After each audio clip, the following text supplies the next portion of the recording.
Breaktime, a podcast presented by the Prescott-Russell Employment Services Center, welcomes Nick Boudreault, IT expert and CEO of Ginga Technology Solutions based in St-Isidore, to talk about his journey through the world of IT and the new realities everyone now face in a technological world. Welcome to Breaktime, everyone. Today, I have the pleasure of welcoming Nick Boudreault from Ginga Tech, an IT firm located in St-Isidore, Prescott-Russell. Nick is the CEO, so welcome, man. Thank you very much. Thanks for taking the time to visit us here. So you work in IT, and from what I gathered after reading your bio on your website, you've worked in IT for a while now.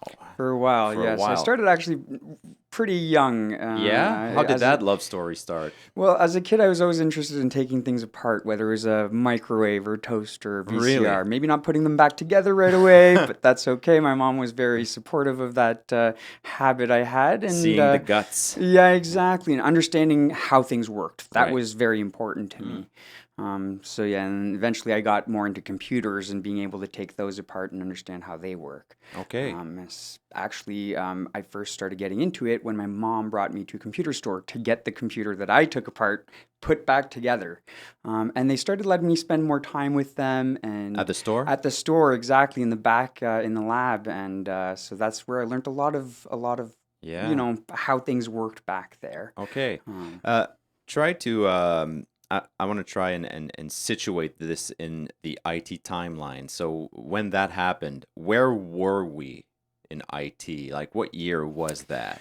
It would have been Approximately. maybe 99, 98. Okay, all I right. would have still been using Windows 95. Right. Windows 98 would have been out, but not something that I might not have been very familiar with at that point. We were in the 32-bit era Yes, of operating yes, systems. definitely. Because Exactly. I remember the jump between Windows 3.1. Well, I remember the jump from DOS to Windows 3.1 and then the jump to Windows 95. And I remember my young mind was blown. Oh, yes, huge changes. Yeah. So, okay, that gives me an idea.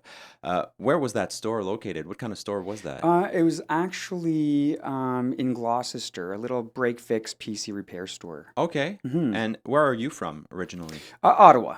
Ottawa. Yes. Okay, and you're in St-Isidore now? Yes, I am. Okay, so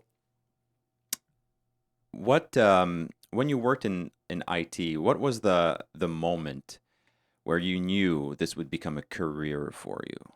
How did that happen? Like when the hobby started to take on another form? A good question. I mean, I didn't know that it'd be my career. I think that I wanted to be in the military, to be honest, when I was a kid. I wanted to be a Really? sniper in special forces, believe it or not. That's awesome. Yeah, and I actually had many jobs, multiple jobs, obviously fast food and Okay. pharmacies for the longest time as well. I was a bartender for a little bit. But going back, even when I did start applying to, I went from cadets actually when I was younger. Okay. Cubs, I moved my way up from Cubs, Beavers, Cubs, and then cadets. Mm. And then I applied for the military, and I went to a recruitment center. Okay. And they explained that I could actually do something with computers as well in signals ops and signal operations and kind of leverage my interests in tech. And that's where I started really thinking more about it. Not much. I didn't really dive into it, but it really opened my eyes. Oh yeah, I kind of forgot that I could get paid for something I like doing. Right. But I didn't jump into it right then and there. I had multiple other jobs, and eventually went to Carleton in computer engineering, networking. Okay. From there I got picked up by Algonquin College, started working for them with the Applied Research and Innovations department, and worked on some pretty bleeding edge tech there with them. And that's where it really started for me, was getting into school and then being hired by Algonquin College at the same time. When did you arrive at Algonquin College, out of curiosity? Ooh, that's a good question. Approximately. Actually. Approximately maybe 5 years ago now, Okay. 6 years ago. So fairly recently. Okay.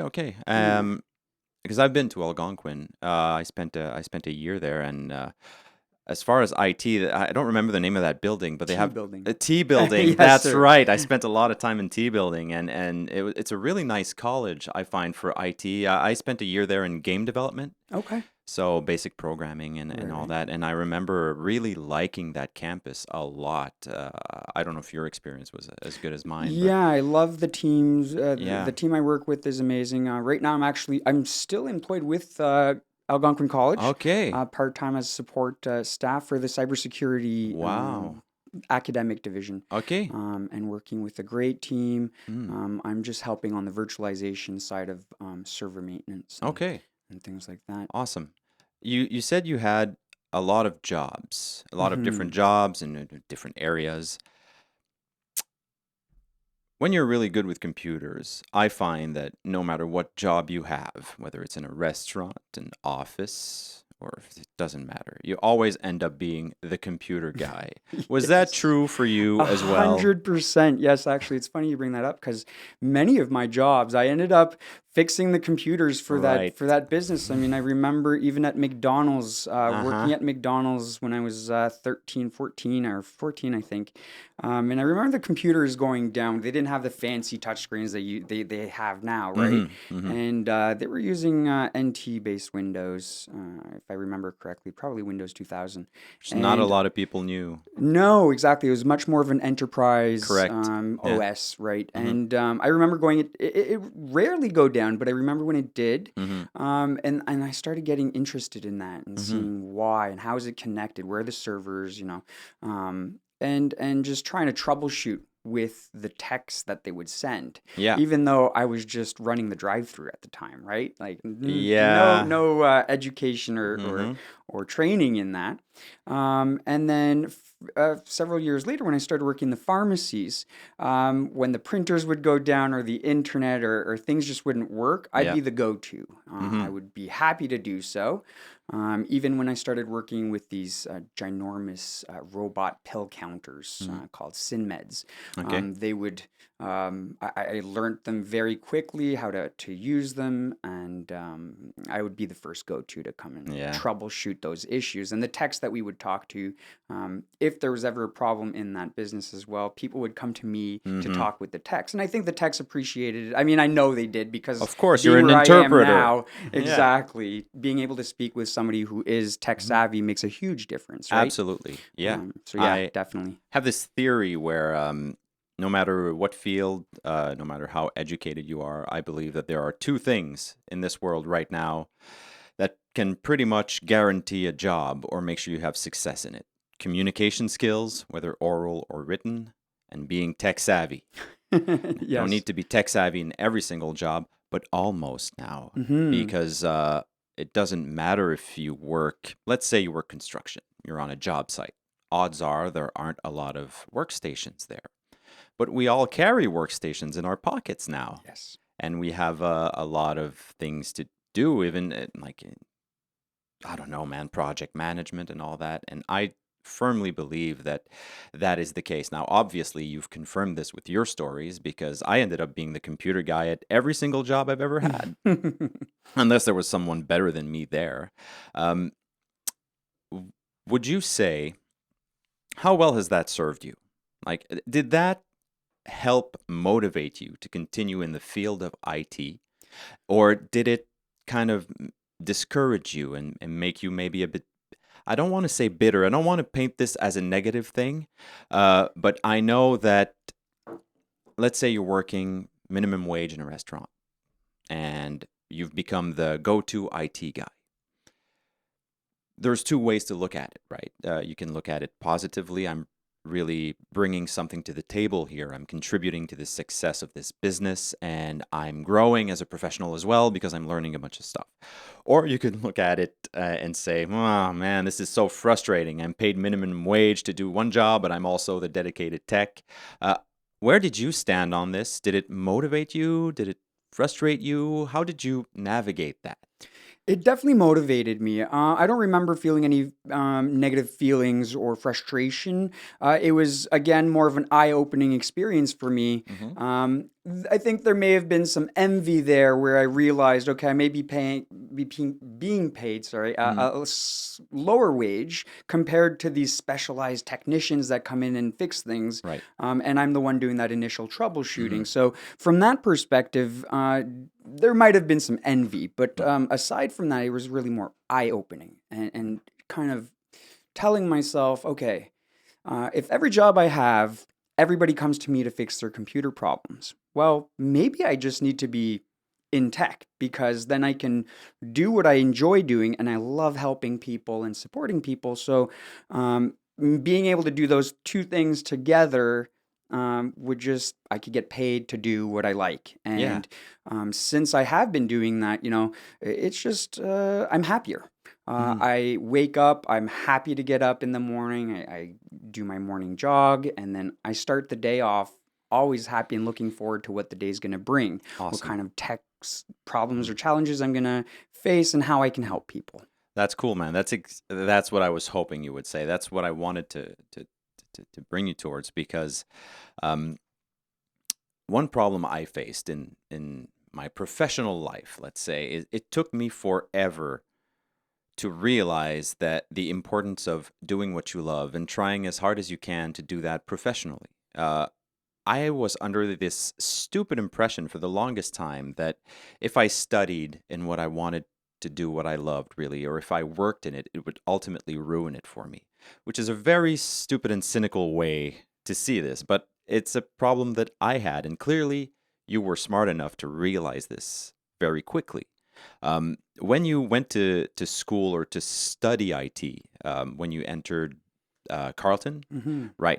How did that change the way you approached IT? How did that kind of, I don't know, made your relationship with it evolve? Well, I have to be honest. I didn't. I actually dropped out of Carleton Oh, yeah? after the first year. For me, it was I had been setting up enterprise networks in my house as labs. Okay. So enterprise wireless networking, even to the extreme as VoIP, Yeah. in my own home with enterprise grade firewalls. I had my own rack of servers. So when I did get into Carleton, the subject matter that was at the fundamental level Mm-hmm. was way, I was way beyond that Mm-hmm. point. So, it kind of just it didn't really do much for me, to be honest. Okay. I definitely learned some things, Of um, course. but as soon as Algonquin picked me up, that's where I was like, okay, let's just jump into this. Mm-hmm. Clearly, I have more background or not education, knowledge and Yeah. experience. Yeah. Um, than what Carleton was offering me at the time. And I mean, Carleton, don't get me wrong, I loved the campus. I loved the Oh, profs. yeah. It's an amazing I school. I get mean, I it. recommend it to anybody for sure. Mm-hmm. But for me personally, where I was at my point, that point in my life, and the kind of IT I was working with at the time, personally on my own, was just more advanced. So I was looking. I have this huge drive and many ambitions. So Mm-hmm. I'm always trying to go for the next thing. So it kind of felt like it was taking me back too much and Mm-hmm. anchoring me down, and I just wanted to fly free with it. Oh, man. So yeah, I That's don't great. think it really had a negative impact for me. It Obviously really not. had a more positive impact for me to just get at it. Mm-hmm. And I have seen some challenges. I've run into some challenges where there are definitely some more advanced concepts that maybe Carlton could have offered to, I could have learned more. But Sure. for me, I'm the type of learner where I learn by doing, right? I'm a Mm-hmm. kinesthetic learner. You need I context. need context, exactly. Right. If we go back to my childhood where I'm Mm-hmm. taking things apart to understand how they work, Right. that's what I need. Somebody telling me how to do something's not the same for me, right? Oh, It's yeah, yeah, yeah. different learning styles for different people.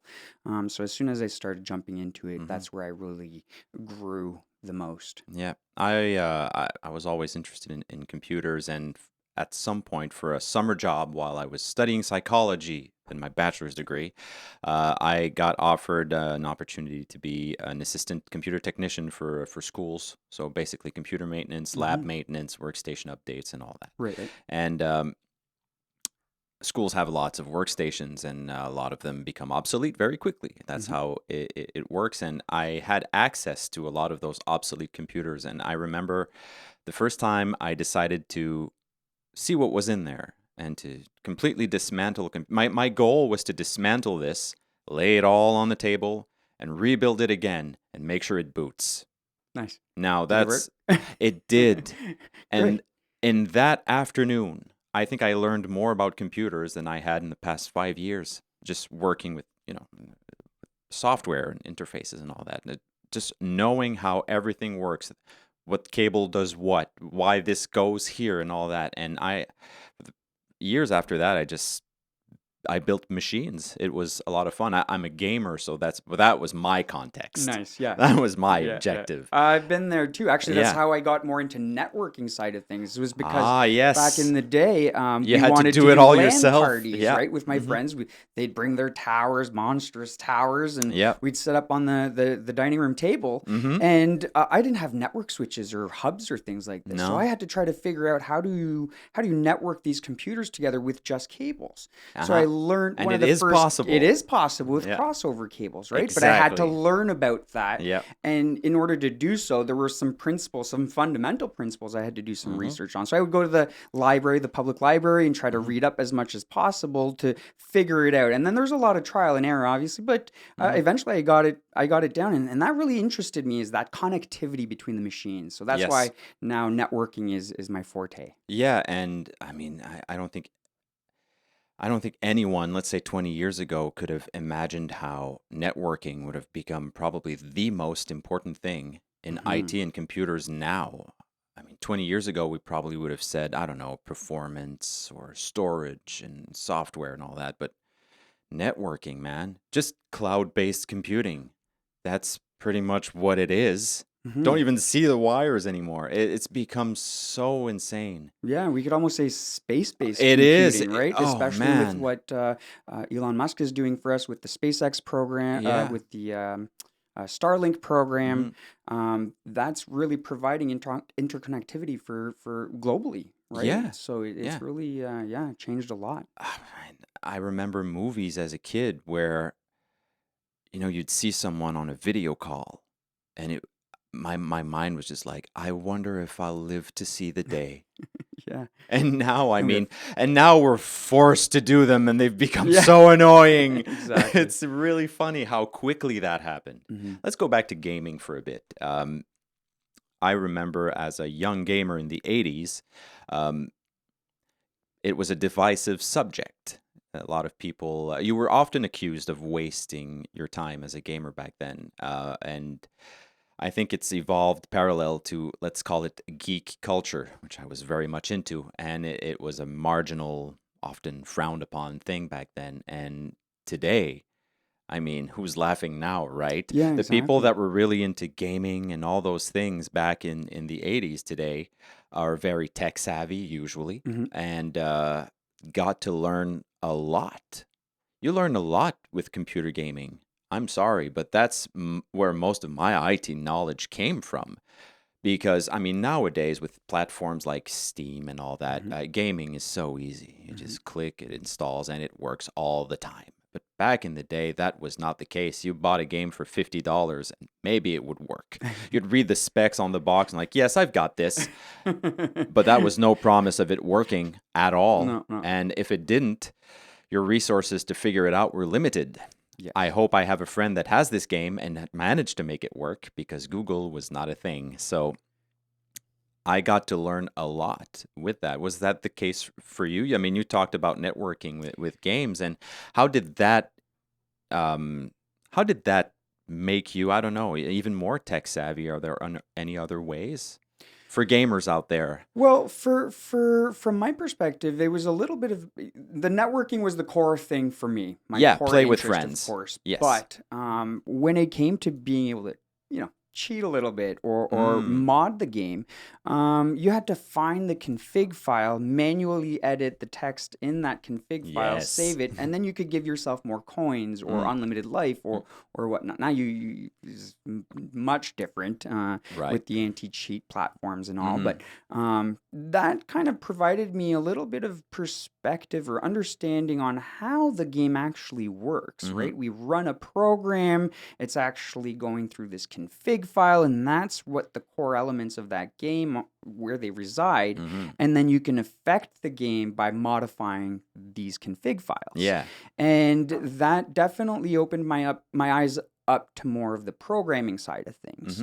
I excelled in programming throughout high school, at top of my class. Yeah. Would always go above and beyond the assignments, sometimes a little too much, make things flash too much in VB, and my teachers would be like, okay, tone it down a little bit. But yeah, it did help a lot. Gaming was, for me, it was a lot of Need for Speed racing and civs and Yeah. games, just random games. But yeah, actually, it's interesting that you bring up the gaming and geek kind of persona behind that, because I was actually very much into Magic the Gathering. Ah, yes. And a lot of my friends were into Warhammer 40K. Oh, man, yeah. Or a lot of those kind of games. And and I do see a lot of similarities. Doesn't mean everybody is tech savvy in those groups, but Not at generally, all. I do agree with you that we tend to be more tech savvy. I think so. I think so. And less frowned upon now than back then. Oh, it is glorified now. Yes, exactly. Man, I mean, when I spend a lot of time on YouTube, I find it fascinating. And I mean, the amount of content that is based on that. And I mean, just look at things like Comic-Con now and all those conventions and gatherings of like-minded people that really like this kind of stuff, whether it's, I don't know, comic books, Well, D&D it provides related. a sense of belonging, right? Yeah. And knowing that you're not alone. Correct. out there, And I so. think it really has a lot to offer for people working in fields like IT, where you need to be very both technical and creative often, because it's a lot of problem solving that requires, let's say, logic or math-based thinking. And games give you this. You can't be good at a game if you're not both creative and logic or math based, because every single game I know, or almost, has a mathematical element to it. You got to play the numbers in creative ways. So I think that, I don't know, man, games, if you approach them a certain way, can do a lot for you. People love games. We all do. I mean, sports are games, and there's a lot of math behind those games too. So Right. I wanted to talk to you about your company a bit, Ginga Tech. How did that happen? How did that start? Well, it's a bit of a complicated story, to be honest. I wasn't sure. For the longest time, I knew I wanted to be in tech, and then I started being in tech, but I always found it a challenge to work in certain environments. And Elaborate on that. well, it's hard to find good managers these days, right? I sure it think is. that owners and operators or managers are very important to an enterprise, a business, and being able to have good management skills is key.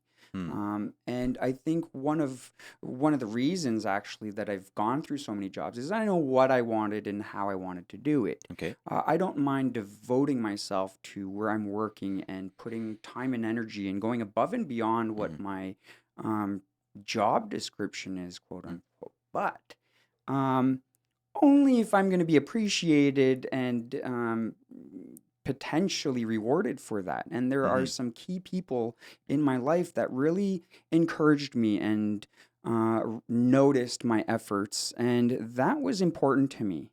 And one of my first tech jobs I had, there were a lot of challenges. They gave me a lot of experience. It was a great team to work with, a lot of good work, but I wanted more.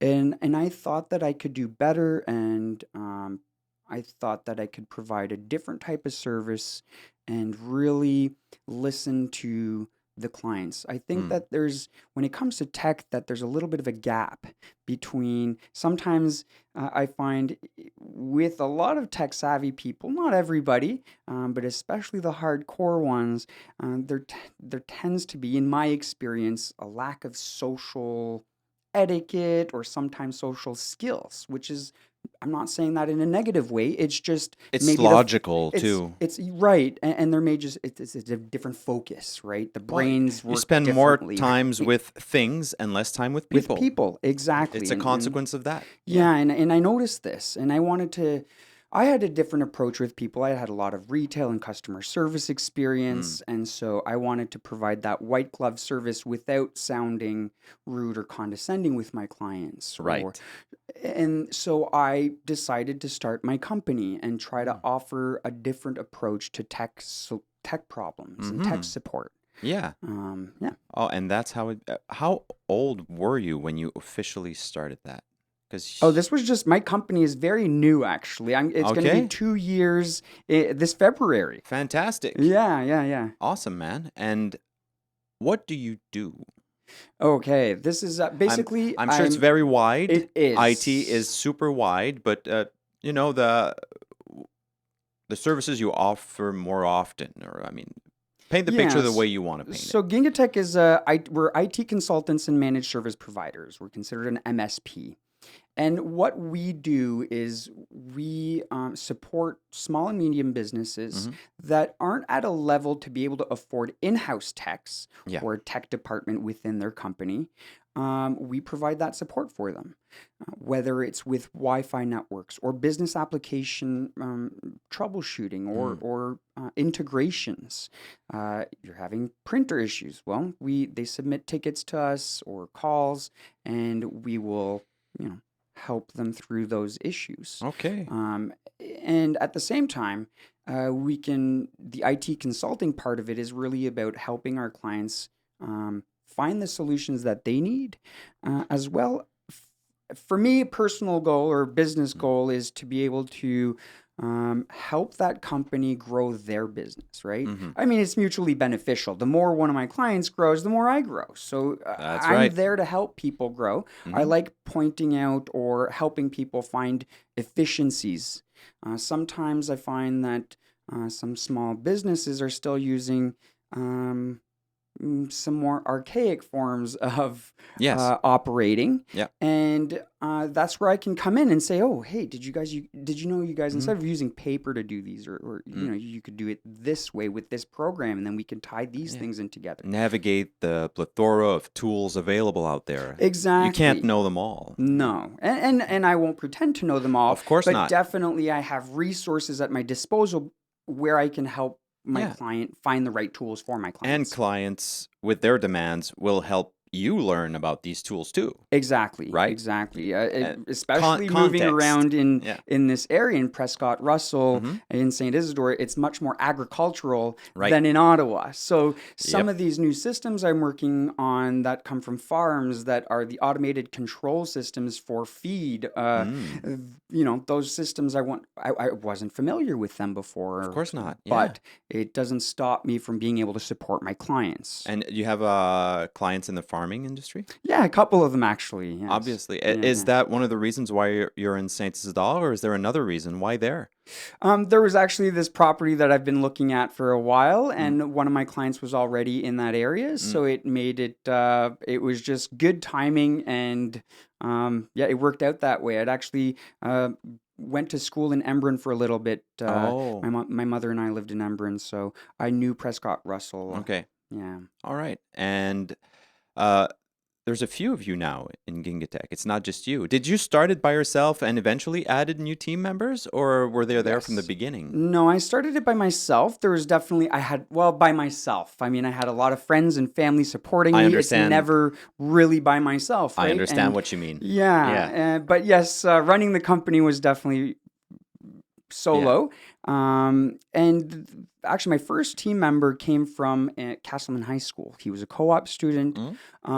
Came in end of I think it's sometime in February, and stayed with me through the summer. He learned very quickly and was a great tech, so decided to keep him on board and offer him a position, and he stayed. So Oh, it's been great working with him. And fantastic. still learning lots. The clients really appreciate him, and yeah, we make a great team. Mhm. I also have a friend of mine that also helps part-time casual. Whenever we need that kind of extra support, then Mhm. he's there as well. What are some of the like the interesting issues you encountered after launching the company, things you maybe didn't see coming, and how did you deal with them? Well, I don't have a business background, so that was definitely a steep learning curve for me. I love learning new things, Mhm. so I didn't shy away from it at all. Mhm. And I had many people in my network, so to be able to lean on and ask for advice, there's multiple people that were key components Mhm. in me starting my company. But I would have to say that the admin side of things was definitely the biggest challenge for me. Yeah. Um, Aside from that, from the tech perspective, I mean, I already had all of this equipment, right? My servers, my setup, my networking. Um, s- and I already had worked with multiple tech systems, Mhm. MSP platforms to support clients, ticketing systems. So I had already figured out what I wanted, how I wanted to operate it, what would be the most efficient way for me. Um, there's still lots to learn, right? Mhm. My company's still new, but from a tech perspective, I know the direction I want to go. I know what the best platforms are, the most Mhm. secure platforms, and so I think the biggest challenge was definitely the business admin side of things. Oh, for a lot of people, man. Well, that's a tough one. And I mean, you can be very well organized and have an idea, on general bookkeeping and all that, but hmm business is a weird thing. Well, Is and the more time I have to put towards it, it really takes me away from the tech side of things. So it's this yeah, give and take relationship, right? And yeah, it's yeah, like, yeah. I sometimes I have to spend a whole week maybe doing paperwork or business admin stuff, and I'm like, okay, when am I going to get to touch computers again, right? So, hmm but no, I honestly I enjoy running the company. There's definitely been some big challenges, Yeah. but it's about overcoming them and Mm. learning from whatever comes by and growing. What challenge do you like to have? Like either an internal challenge or something that comes from a client maybe that really makes you tick, the kind of challenge you live for. The it's a struggle because the there are these problems we call black hole problems, and those are kind of the problems that you can you start tackling and you troubleshoot, but it may be this never ending thing, Like right? an old car. Yeah, potentially. I'm not much of a mechanic myself, Me but neither, but you fix one thing and then something else breaks. yeah, yeah, Well, yeah. exactly, right? Yeah. And so those are the challenges I really enjoy. But the struggle becomes now being a business owner. There's a Mhm. difference between me spending 3, 4, 5 hours on something on my own time as a hobby, trying to um, resolve an issue or even trying to figure out why it happened, right? Mhm.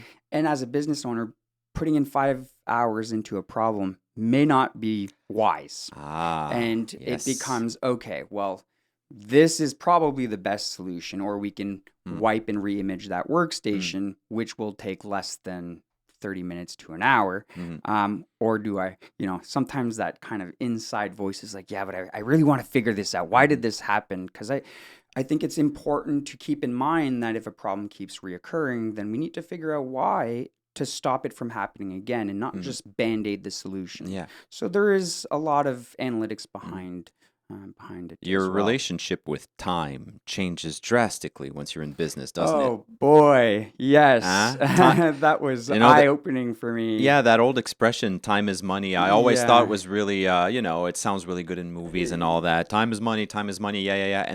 And then suddenly, time It hits ya. actually becomes money. Yes. It actually does. Time is now a stack of papers that is very limited. You get hmm this much for the day. try to have some left over at the end of the day, man.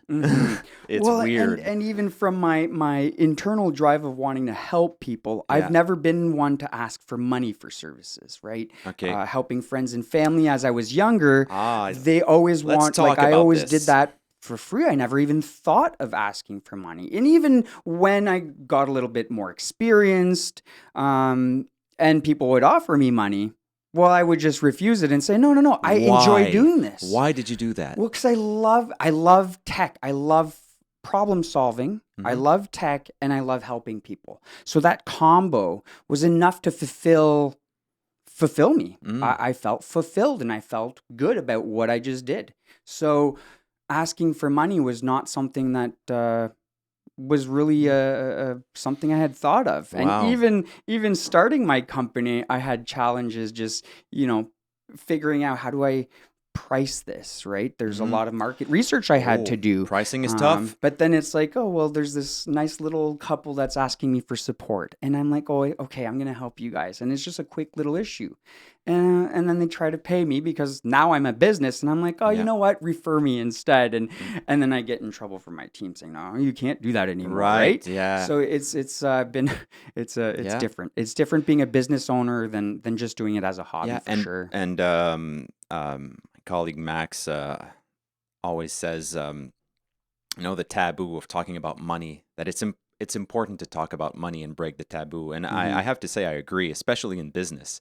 At some point, you have to break the taboo and talk about money. And I love the story of you helping out people with IT. And I think that is unavoidable because the when I worked in IT as a tech, suddenly the phone rang so much.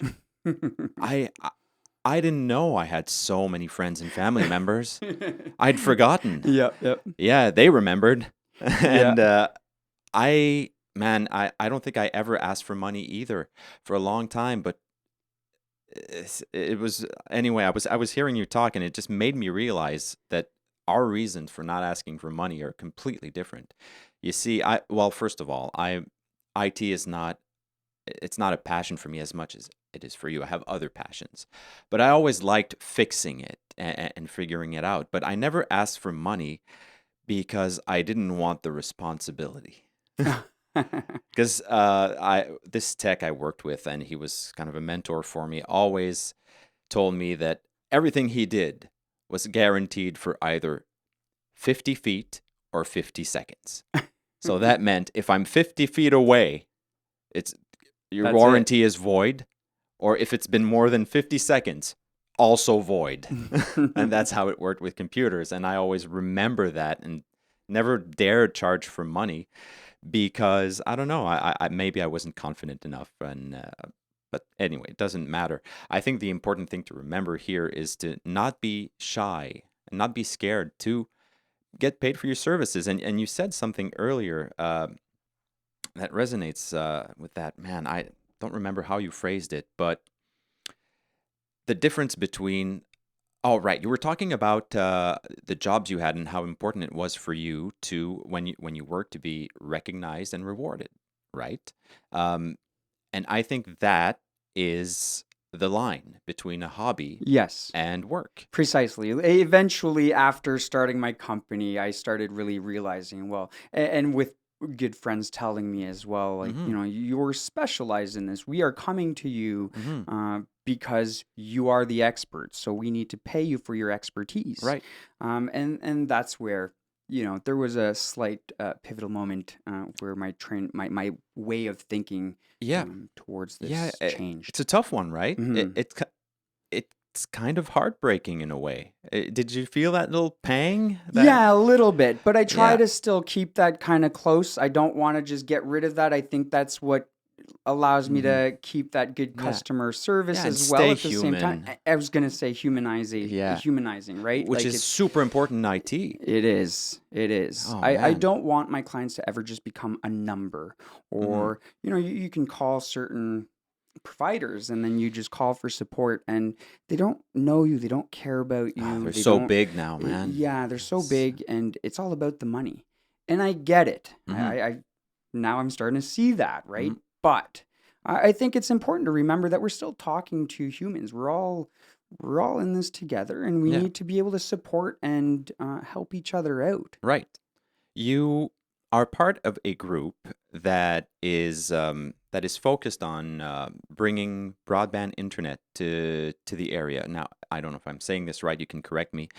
Um, in Prescott-Russell, we still have a lot of areas that don't have access to decent high-speed internet. Let's call it that, because Right. high-speed internet is almost a branding and can be interpreted in many ways. Yes. Let's say really nice, fast, stable internet connection, which you pretty much need these days if you're going to do any serious work. What is that group, and what's the fight like currently? So it's less about a group to bring broadband to rural areas and more about identifying the challenges so that those people in charge can do what they need to bring All right. broadband to the rural To areas. help them So out a I'm bit. not much of a decision maker. I'm No. more of that translator. So I'm working Fantastic. with multiple elected officials at multiple different levels of the government, from Cool. municipal, provincial, and federal. Mhm. And it's really about me trying to help them understand and answer their questions, Mhm. right? I'm able to bridge that gap between the resident, the folks of the community saying, well, my internet's not working, or I don't have internet, to the government officials that are like, okay, well, they're the ones that need to be the decision makers and enforce or implement these regulations or provide subsidies for providers to be able to provide decent internet, stable internet to the rural communities. Yeah. So that being said, one of the biggest challenges is that our biggest provider in our area has this benefit to cost ratio, right? And Can you explain that? well, so if they're going to be bringing, let's say, fiber optic internet service to a certain area, well, Yes. they're going to calculate the cost of that versus how many subscribers they think they will get in that area. Yeah. And then they analyze that to see, okay, is the benefit higher than the cost, right? Are they going to bring in more money than what the total build cost is amortized over so many years, right? Yes. Nobody probably really knows their secret recipe. That's fine, but there's definitely a Amortization is a weird one. right. And it's unfortunate that it's really up to the company, right? It's them saying, well, that's not worth it to us.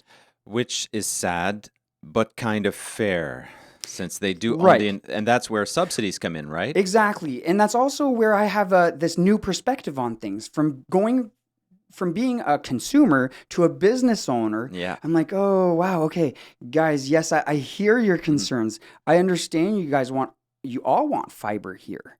Yeah. And I do as well. Of course. But then there's massive costs to that, right? And so, yes, it's a tricky situation because I get where the providers are coming from Yeah. to a certain extent. But then it's the people that suffer, Yeah. right? Yeah, big time. And there's multiple new providers around. I think that it's great. I even thought about becoming an internet service provider in the area. Oh, okay. And one of my biggest reluctances was, first of all, with SpaceX's Starlink program.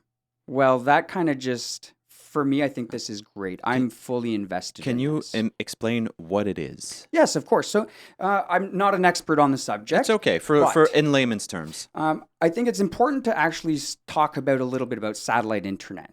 Satellite internet's been around for a while, right? Yeah. And the way that really worked was one satellite in orbit would, or is a fixed satellite in orbit, would communicate with multiple satellites, residential or otherwise, clients' dishes, Yeah, receivers. and receivers to provide them internet. Now that connection may have been fast on the up, or faster relatively for that time. On the upload, the downloads were terrible.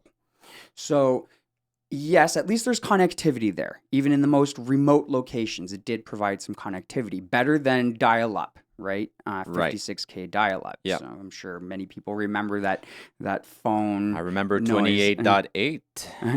Yeah. And Yeah. trying to get on the phone, your mom screaming at you, Mm. But now with Starlink is completely different. Elon Musk's plan is to launch, I don't remember the exact number, but tens of thousands of satellite to orbit around our globe and provide a mesh satellite system um, that would allow client dishes to communicate with multiple satellites, not just one. Mm. And then even on the backbone of that, so all of the satellites in orbit have higher satellites that are in higher orbit behind those ones. Mm. And they are all interlinked through laser communication. So that's the speed of light, right? We very all know that fast. there's nothing faster than that. And so that allows for the throughput, I guess, and the connectivity, the infrastructure to sustain much more and provide way better speeds. There's a Mm. lot more behind it. I'm sure there's a little bit of AI in Mm. there and machine learning. Elon's just doing great things. I think we're heading in a great direction. It's also important to note that Telesat, our very own Canadian company, is also working on a similar project. I think they're a little further behind, but they're planning on launching and providing a similar service. I'm just happy that we already have something that's Yeah. available. And keeping in mind that this Starlink program is still a beta project, Mm. which means it's still in its testing phase. You can get that service, but the contract is quite extensive in the sense that they reserve the right to,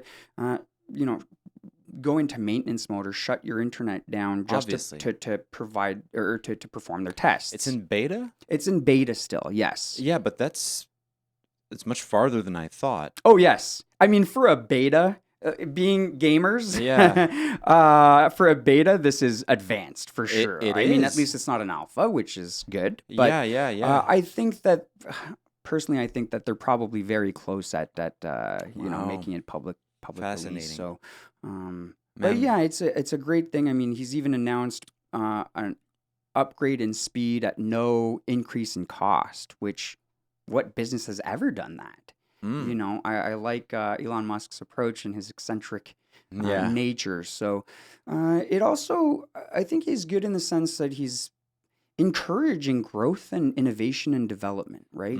Mhm. He's not alone. There's also Jeff Bezos and, like I said, Telesat. And I think there's a Chinese company as well trying to launch similar projects.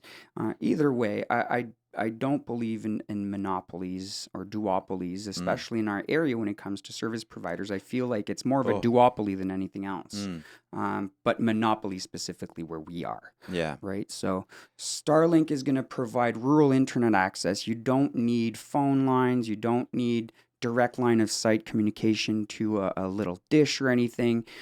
Which is impressive. You just need line of sight to the sky. Mm. Now, of course, we're communicating with satellites that are in space, so weather patterns can affect performance of the internet connection. Of course. However, from the tests I've seen, even through snowstorms, the connectivity is still there, and you can still get connections. Insane, I mean, man. like that is insane because back in the day with that single satellite kind of Unilink, well, a snowstorm would just wipe out your connection. So being able to mesh to multiple satellites, I think, has a good impact on performance and connectivity. The communication between a dish on Earth and in space, is it light? Is that pretty much how it works?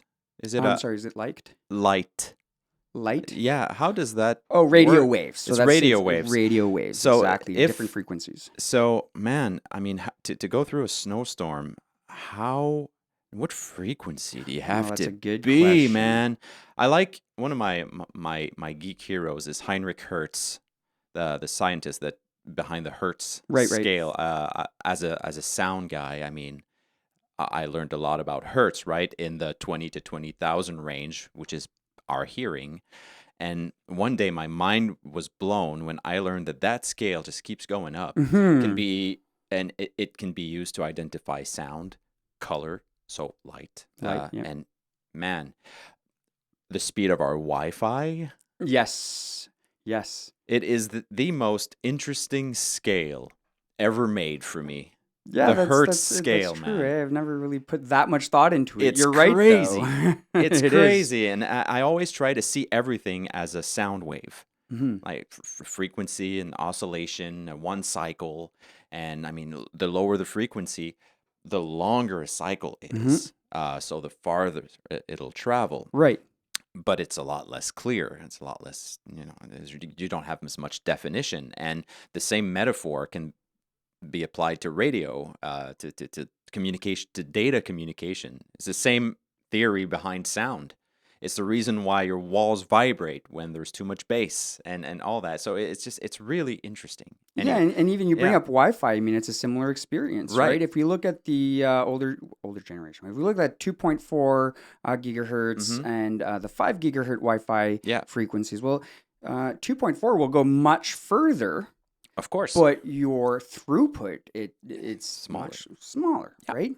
And the 5 gigahertz, well, the throughput is much higher, Mhm. but then the range is not as Has good. trouble with walls. It has troubles with walls, Yeah, right? exactly. Fluorescent lighting, aquariums, microwaves, basically any EM or electromagnetic interference. Yeah, So, correct. I mean, more impact. you have a really thin speaker and you put on some music on there. Probably won't hear it in the next room. Throw a subwoofer on there, You can hear that bass. goodbye sleep. Yeah. It's over. It's the same idea. Exactly. Same thing for Wi-Fi. It's really interesting. Yeah, and now with the new Wi-Fi technology, Generation 6, well, that's game changer, right? This is not the same. We've never really had an improvement to this extent. This is game changing tech now. I mean, we're jumping multiple levels, multiple different technologies have been implemented in this. So it's not only about speed increase, it's capacity, it's multiple things. Oh So man. Wi-Fi 6 is gonna be big. Oh, I haven't heard about that at all. Oh, really? So I'll look it up for Have to sure. Take a look at that. Yeah. How close is it? Oh, it's out. I mean, it's consumer Yeah. ready now. Okay. We're seeing many more consumer devices that are compatible. In fact, I think that it was unlocked on the iPhone 11 through a firmware update. And now every device basically is, a lot of devices now are Wi-Fi 6 compatible. Huh. Where the challenge lies is within the infrastructure behind that, right? If we can provide 6 or 3 gigabytes of Wi-Fi connectivity to a device, well, then you need to kind of have 3 gigabit internet service, right? Or else you're not getting. Well, I mean, yeah, there's no point. Yeah. Right, exactly. And then the cables behind that, the infrastructure, the network infrastructure behind that. It's So not it's a about- great yeah. technology, but there is a lot to catch up on. I mean, the consumer level is ready, but then there's the infrastructure Yeah, side of it's things. like so. buying I'm really into vinyl records, so it's like buying an audiophile pressing of the best sounding album in the world and listening to it with earbuds. Yeah, I would imagine that would be That's the metaphor, right? I Yeah, mean, yeah. oh, I have the latest Wi-Fi router available, Mhm. but I'm still on 15 megabit internet. Yeah, or you can have Sennheiser Right. headphones and then playing that from a little tape recorder Walkman, right? Right. Like, well, yeah, exactly. Yeah. Respect the chain. Yes, Yes. it's very important. So I have a fun question for you. You might hate me for it. We'll see. All right. Mac or PC, Ooh, that's a good question. right? And normally people are very much one way or the other. Yeah, I and know. to be honest, for me, I'm very much split. Yeah. I am an avid Apple user. I mean, I have almost every single Apple product. However, I do see their downfalls. There are many challenges, and but yeah, I'm very much equal. I have both Macs and PCs at home, and at the office. I think it's important to be in my position. It's important to be well versed in either or, including Obviously. Linux, right? But Yep. and surprisingly, what my experience has been is many MSPs or tech providers in the community are either or and not both. That's So surprising to me. it was surprising to me when I found that as well. Yeah. And there's a great Mac support company in Ottawa that's local, but they specialize in Apple products at the enterprise or business level. So that's great. But then same with the PC providers we have, they tend to shy away from supporting Apple products. Techs have to be certified, right? When we're talking about tech support, there's a lot of certifications involved. In fact, there's thousands of certifications that are available in the tech community. And so it becomes a lot. You don't want to spread yourself too thin. But yeah, honestly, I can't really say one or the other. For me, it's really both. Yeah, me I neither. think the Mac provides this easy to use, safer alternative. And it's just, in my opinion, it really is a more simplified operating system. It's a great solution interface-wise, interface-wise for basically anybody. Yeah. As opposed to the PC, where most are Windows-based, that's much more complex. More things can go wrong, and Microsoft tends to like to push updates before knowing if they're going to break things, and then they break things. But I mean, I'm not complaining because I wouldn't have a job if it wasn't for that, right? Yeah, but with that level of complexity comes customization, which is what I always liked about the PC. Yes. Right? But it's with complicated. customization, well, we're kind of going... if we're allowing the client or the user to customize more, then we're giving away a little bit of security there. Of course. Oh And my security God. is so important. And Yeah. Apple, I find, puts a huge emphasis on security. So I think that's what I really appreciate about Apple is its security and ease of use interface. PC is just compatibility. It's everywhere. Everybody knows how to use a PC. And yeah, the customizability of it is great. So Yeah, I mean, you can build your own. exactly. That is a big thing, that right? sums it up, I think. Yeah. It does a little bit. I think that there's a lot more to it Yeah. when we look at end of life or life cycle management of a device, right? Oh, yeah, When that's a good point. life cycle management, for those who are not aware, is how long does an electronic device last? What is its life cycle? And when we look at Apple, they kind of have these fixed life cycles. I want to say 7 years. 7 years is actually the recommended life cycle management for In my experience.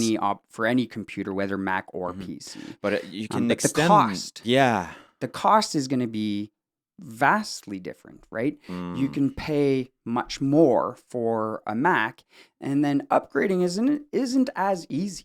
No, right? they don't if make you want to that. kind of extend that life cycle, Yeah. they make it quite challenging. On the PC side, you're right. You can open it up, you can customize it, you can upgrade it, so it's easier to extend that life cycle a little bit. I would agree. The last PC I built was in 2008.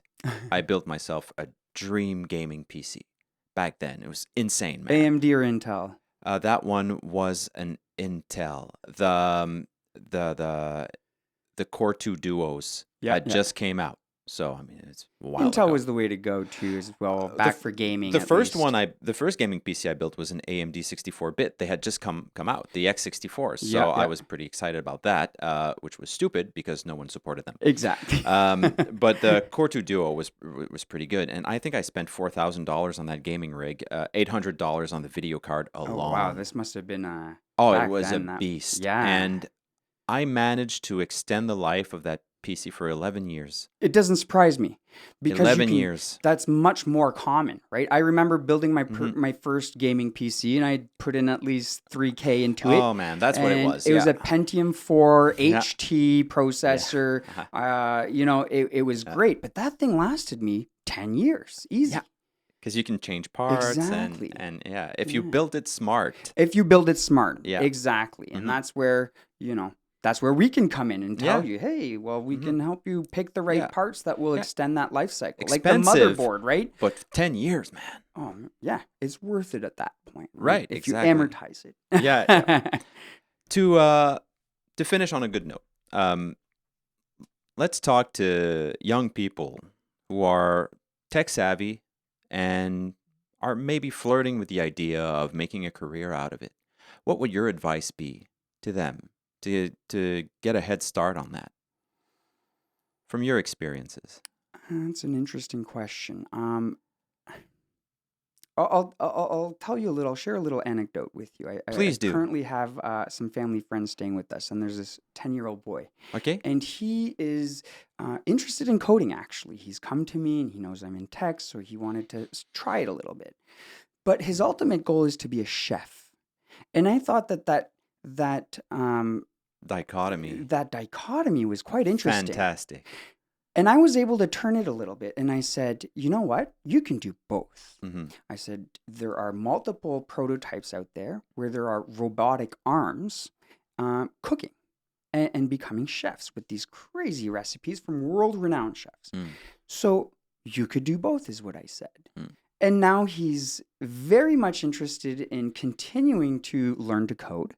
And he's always looking for opportunities to cook and cook different things and learn new spices and how to use them. And I think that's great. At 10, if somebody could have encouraged me to do that, I think that I'd be on a yacht by now, right? So I mean, I think that, so I want to just kind of encourage that. I think that no matter what you want to do, I think it's important to keep in mind that our world is evolving. It's constantly changing. Tech is ever prevalent and will only become more so. So whatever you want to do, I think it's important to keep in mind that tech's going to be very important. Programming, especially programming, I think. Yeah. We're moving towards these massive AI systems. We're advancing even further in quantum computing, which I think is great. Yeah. So yeah, do what you want to do and see if if there's kind of a tech avenue at the same time that can better prepare you and not leave you kind of just with one door. Right. Keep multiple doors open for yourself. Right, which is easy in tech. It is Because- very easy in tech. There's so many fields Right. within the tech umbrella, Uh-huh. hundreds, right? Yeah, And it's important to kind of know a little bit of everything. Back in the day, I think that it was kind of encouraged to focus on one field. So whether it was storage, networking, programming, computer engineering, whatever it might have been. And then what we've seen is these these storage administrators and these network administrators that are now being replaced by these virtual administrators who are well versed in both in computational storage and networking, and then they can do it all. Yeah. So I think it's very important not to keep a narrow focus, a too narrow focus, and you don't want to dilute yourself too much, but do what the bottom line is, do what you enjoy doing. Yeah. Right? Find what your passion is and go with it. Awesome. Thanks for coming, Nick. This was a fun chat. Thank you very much for having me. Good luck Pleasure with to your be here. company. Where can we reach you? Ginga Tech, you can find me at gingatech.com or gingatech.solutions. Phone number 613-216-9140 or info@gingatech.com. Also on Facebook, facebook.com/gingatech, and on Instagram as well. Awesome. Thank you for stopping by. Thank you very much for having me. Thanks, man.